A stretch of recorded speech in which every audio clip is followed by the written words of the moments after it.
Good morning to all of you. From today, I am going to teach pharmaceutical organic chemistry first, and course code is BP 202T for a B Pharm second semester. Okay, and in this class, we will study from the basic concept of organic chemistry, and I will try my best for explain each and every topic step by step. It becomes more easier for you to understand. Okay. सबसे पहले देखेंगे हम लोग what is chemistry. Chemistry क्या है, ठीक है। जो हमें अभी जो पढ़ना है फार्मास्यूटिकल ऑर्गेनिक केमिस्ट्री, उसको पढ़ने से पहले सबसे पहले क्या हम लोग पढ़ेंगे, केमिस्ट्री क्या है, ठीक है, उसका कितना ब्रांच है, ठीक। तो केमिस्ट्री क्या होता है,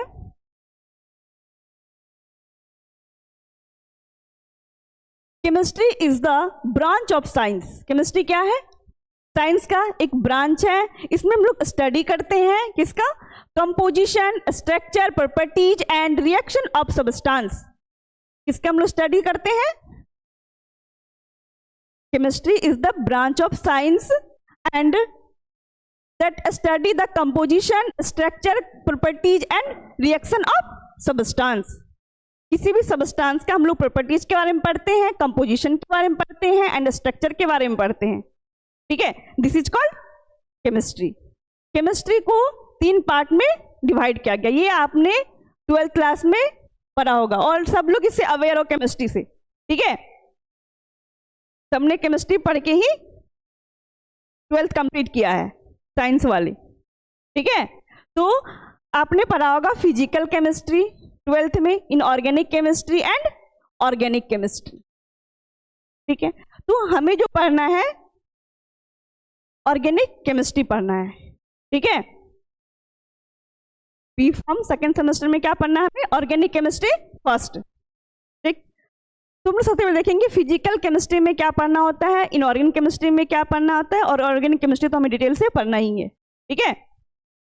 फिजिकल केमिस्ट्री में हम लोग पढ़ते हैं laws of chemical reaction, energy, thermodynamics, kinetics, states of matter, solid, liquid, gas. ये सब आप लोगों ने पहले ही पढ़ लिया है ना, स्टैंडर्ड 12th में, ठीक है।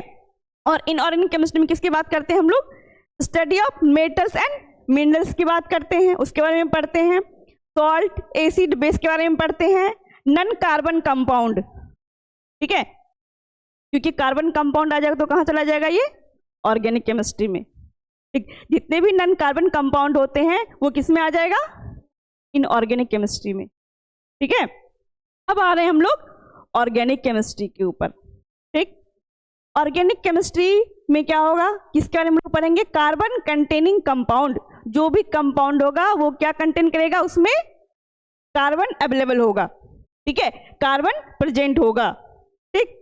दूसरा हाइड्रोकार्बन। हाइड्रोकार्बन मतलब कार्बन हाइड्रोजन के बीच में जो बॉन्ड होगा, कार्बन एंड हाइड्रोजन को क्या बोलेंगे हम लोग, हाइड्रोकार्बन।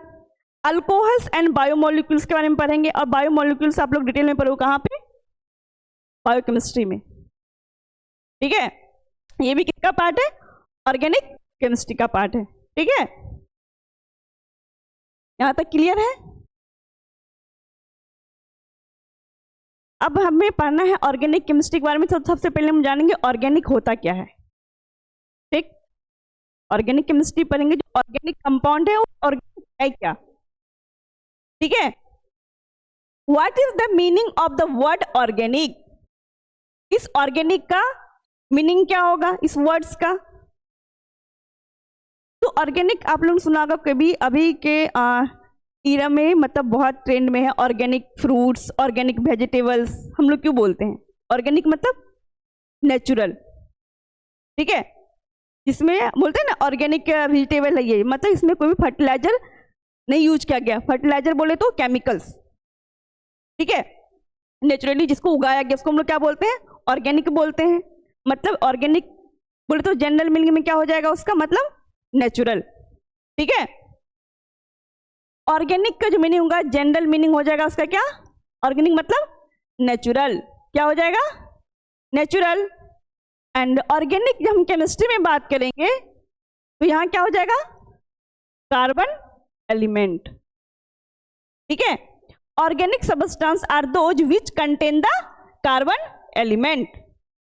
ऑर्गेनिक केमिस्ट्री में क्या बोलेंगे, ऐसा सब्सटेंस जो क्या कंटेन करता हो, कार्बन एलिमेंट को कंटेन करता हो, जिसके पास कार्बन एलिमेंट हो उसको क्या बोलेंगे, ऑर्गेनिक, इसमें केमिस्ट्री में, ठीक है।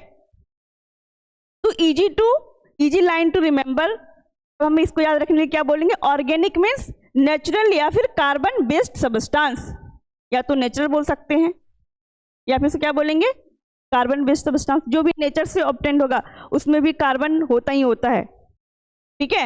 इसलिए याद रखना है, natural and carbon based compound को क्या बोलेंगे, ऑर्गेनिक, ठीक है।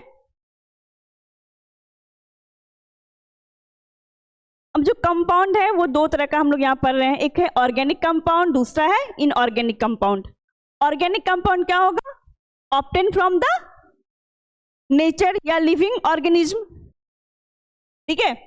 नेचर नहीं बोलेंगे, मतलब लिविंग ऑर्गेनिज्म लोग बोल सकते हैं, ठीक है। नेचर से तो फिर हमें रॉक वगैरह भी नेचर से ऑब्टेन होता है, ठीक। तो कंपाउंड जो है दो तरह का होता है, ऑर्गेनिक होगा एंड दूसरा क्या होगा, इनऑर्गेनिक होगा। ऑर्गेनिक बोले तो obtain from a living organism such as a plant and animal, ठीक है। इसे प्लांट बेस्ड, कार्बोहाइड्रेट कहाँ से मिलता है हमें, पोटैटो से, ठीक है। This is the plant of potato. Protein कहाँ से मिलता है, एग से, एग कहाँ से आती है, हैंड से। एंड लिपिड, फैट कहाँ से हमें ऑब्टेन होगा, काउ से, ठीक है। तो ये क्या है, एनिमल और प्लांट से हमें ऑब्टेन हो रहा है। ऑर्गेनिक कंपाउंड जो है ऐसा ऑर्गेनिक कंपाउंड जो कार्बन को कंटेन कर रहा है, और वो हमें कहाँ से ऑब्टेन हो रहा है, लिविंग ऑर्गेनिज्म से, प्लांट एंड एनिमल से, क्लियर है, ओके। अब आए inorganic compound, obtained from non living organism, mineral gases. Non living organism में क्या हो जाएगा, मिनरल गैसेस, सॉल्ट है NaCl, सल्फेट,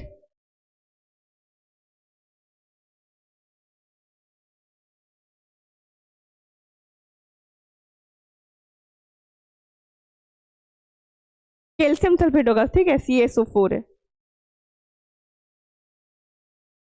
ऑर्गेनिक कंपाउंड्स क्या कंटेन करेगा, कार्बन को। ऑर्गेनिक कंपाउंड क्या कंटेन करेगा, कार्बन को, और वो कार्बन क्या शो करता है, कैटेनेशन। अब कैटेनेशन किसको बोलेंगे, जो कार्बन कार्बन के बीच में बॉन्ड बनाता हो, तो क्या बोलते हैं, कैटेनेशंस। तो catenation, ability of carbon to combine from long chain, long chain से कार्बन का लॉन्ग चेन बढ़ता है, ठीक है, आगे आप लोग सब पढ़ोगे, ठीक। इसके पास एबिलिटी होता है क्या करने का, लॉन्ग चेन फॉर्म करने का, इसको हम लोग क्या बोलेंगे, कैटेनेशन। क्या बोलेंगे, कैटेनेशन। तो organic chemistry is the carbon chemistry, बस सिंपल याद रखना है। ऑर्गेनिक केमिस्ट्री क्या है, कार्बन केमिस्ट्री है, विदाउट कार्बन वो ऑर्गेनिक केमिस्ट्री है ही नहीं, ठीक है, समझ में आ गया। ऑर्गेनिक केमिस्ट्री क्या है, और ऑर्गेनिक केमिस्ट्री में हमें किसके बारे में पढ़ना है, कार्बन कंटेनिंग कंपाउंड जो होगा, ठीक है। तो हम लोग जो है स्टार्ट करेंगे सिलेबस। ये आप लोग को जो बी फॉर्म सेकेंड सेमेस्टर है, course code is BP 202T में आप लोग को पढ़ना क्या क्या है, ठीक है। पहला यूनिट आपका है क्लासिफिकेशन, नोमेनक्लेचर एंड आइसोमेरिज्म। क्या पढ़ना है पहला यूनिट में, क्लासिफिकेशन, नोमेनक्लेचर, आइसोमेरिज्म। क्लासिफिकेशन हम लोग पढ़ेंगे, नोमेनक्लेचर कैसे हम लोग नेमिंग करते हैं, ये सब आप लोगों ने पढ़ा है ऑलरेडी 12th क्लास में, ठीक है। आइसोमेरिज्म भी आप लोगों ने पढ़ रखा है 12th क्लास में, फिर से हम लोग यहाँ पे क्या करेंगे, दोबारा पढ़ेंगे, ठीक है। Classification of organic compound on the basis of structure के बेसिस पे हम लोग क्लासीफाई करेंगे, एंड फंक्शनल ग्रुप के बेसिस पे क्लासीफाई करेंगे, and nomenclature of organic compound naming करेंगे, ठीक है। कॉमन सिस्टम ऑफ नोमेनक्लेचर जो सबसे ट्रेडिशनल सिस्टम था पहले के टाइम में, कैसे नेमिंग किया जाता था। उसके बाद क्या आया, IUPAC सिस्टम आया नोमेनक्लेचर का, ठीक। फिर पढ़ेंगे हम लोग आइसोमेरिज्म के बारे में, ठीक है।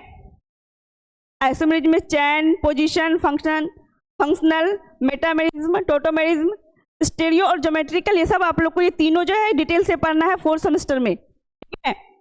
ये तीनों कहाँ पढ़ना है डिटेल से? 4th सेमेस्टर में आपका पहला यूनिट पढ़ना है स्टेरियो, ज्योमेट्रिकल एंड ऑप्टिकल, ठीक। ऑर्गेनिक केमिस्ट्री 3rd में, ये क्या है हमारा?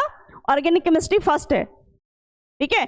बस हम लोग इसको थोड़ा थोड़ा पढ़ेंगे, स्टेरियो का, ज्योमेट्रिकल, ऑप्टिकल का, पर इसका डिटेल्स जो पढ़ना है किसमें पढ़ना है? 4th सेमेस्टर में ऑर्गेनिक केमिस्ट्री 3rd पढ़ेंगे हम लोग, वहां पढ़ेंगे, ठीक है।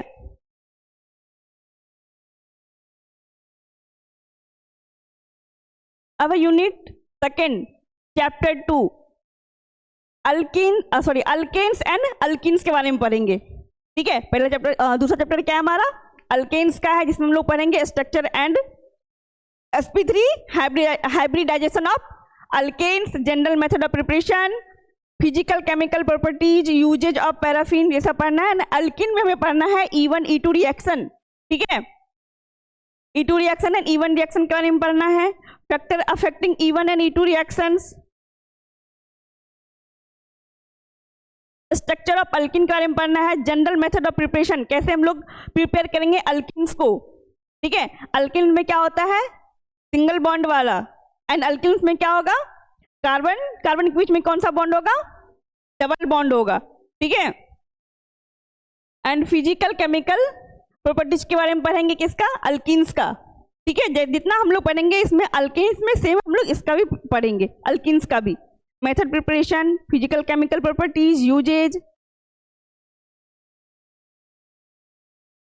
अब है चैप्टर 4 कंजुगेटेड डाइन्स पढ़ना है, ठीक। डाइन्स क्या है? And chemical reaction of conjugated dance, allylic rearrangement of conjugated dance के बारे में पढ़ना है। एंड उसके बाद यूनिट 3 टोटल आप लोग को यूनिट कितना पढ़ना है? 5 यूनिट पढ़ना है ऑर्गेनिक केमिस्ट्री में, ठीक है। तो यूनिट 3 में हम पढ़ेंगे अल्काइल हैलाइड्स के बारे में, जिसमें पढ़ना हमें SN1 एंड SN2 रिएक्शन के बारे में। ये SN1 एंड SN2 और E1 E2 बहुत इंपॉर्टेंट, ये क्वेश्चन पूछता है, ठीक है। SN1 SN2 के बारे में पढ़ेंगे। Kinetics, order of reactivity, stereochemistry, rearrangement of carbocations, SN1 versus SN2 reaction पढ़ेंगे। फैक्टर अफेक्टिंग पढ़ेंगे, ठीक है। अब चैप्टर 6 में अल्कोहल्स के बारे में पढ़ेंगे। अल्कोहल OH ग्रुप जिसके लास्ट में रहेगा, ठीक। अल्कोहल के बारे में पढ़ना है। एंड यूनिट 4 में पढ़ना है हमें कार्बोनाइल कंपाउंड के बारे में, ठीक है। Carbonyl compound, aldehyde and ketone, CHO group and CO group के बारे में पढ़ेंगे, ठीक है। ये दोनों क्या है? फंक्शनल ग्रुप है। CHO वाले कंपाउंड जो जिसके लास्ट में CHO लेगा, एंड मॉलिक्यूलर मॉलिक्यूल्स जो बनाएंगे हम लोग जिसमें CO अटैच रहेगा, उसको बोलेंगे कीटोन, ठीक है। न्यूक्लियोफिलिक एडिशन पढ़ेंगे, इलेक्ट्रोमेरिक इफेक्ट पढ़ेंगे, अल्डोल कंडेंसेशन, क्रॉस, ये सब अभी आपने पढ़ा है। आपको यदि याद होगा तो ये सारे रिएक्शन आपने पढ़े होंगे 12th क्लास में। Cannizzaro, aldol condensation and cross Cannizzaro reaction, benzoin condensation, सारे आप लोग का पढ़ा हुआ है, ठीक है। एंड यूनिट 5 में हम लोग पढ़ेंगे कार्बोक्सिलिक एसिड के बारे में, COH ग्रुप के बारे में, ठीक। एंड उसके बाद पढ़ेंगे हम लोग अमाइड एंड एस्टर के बारे में। ये यूनिट 5 में हमें पढ़ना है, ठीक है। चैप्टर 9 यूनिट 5 का ही चैप्टर 9 हो जाएगा। एलिफेटिक अमाइंस के बारे में पढ़ेंगे, ठीक है। इसमें पढ़ेंगे basicity, effect of substituent on basicity, qualitative test, structure and usages of ethanolamine, ethylene diamine, amphetamine, ये सब हमें पढ़ना है चैप्टर 9 में, ठीक है। तो हम लोग नेक्स्ट क्लास से स्टार्ट करेंगे अब ऑर्गेनिक केमिस्ट्री से, फिर हम लोग एक एक करके इसके आगे पढ़ेंगे, ठीक है। Thank you.